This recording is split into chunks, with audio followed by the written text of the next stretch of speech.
Police సిబ్బందికి అలాగే గజ ఈతగాళ్లకు మరియు మా గ్రామస్తులకు అందరికీ ధన్యవాదాలు తెలియజేస్తున్నాను. పట్టడం జరిగింది. అప్పటికి నీళ్లు నడుగుతూ ఉన్నాయి. అటు సైడ్ నుంచి వచ్చినాం. మరి ఇట్లా నీళ్లు ఎక్కువ పెరుగుతాయని మాకు అంచనా లేదు.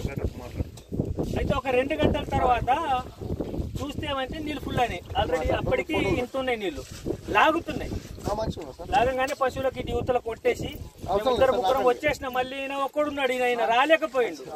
దానికోసం ఇతని కోసం మళ్ళీ రిటర్న్ నేను మా చందు ఇద్దరు పోయి ఆయనకు సోబతిగా ఉన్నాం. ఇక ఒకవేళ నీళ్లు తగ్గితే తగ్గకుంటే ఎవరైనా అప్పటిదాకా వస్తారు సాయం కోసం అని.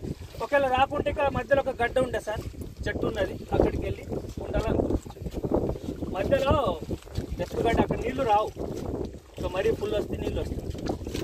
వీళ్ళకి ధైర్యం కోసం ఉన్నాం మేమిద్దరం. ఇది ఆయనకు అస్సలు ఈత రాదేం రాదు సార్.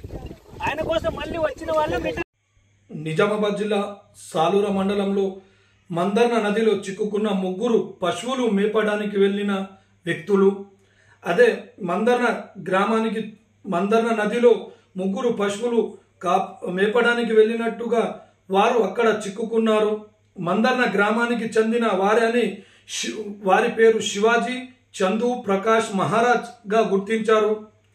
ఉదయం వారు పశువులు మేపడానికి మంజీరా నదికి వెళ్ళినట్టుగా గ్రామస్తులు సమాచారం తెలిపారు.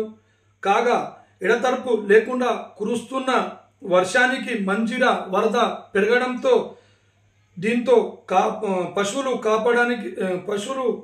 మేపడానికి వెళ్ళిన వ్యక్తులు 3 అక్కడనే చిక్కుకున్నారు.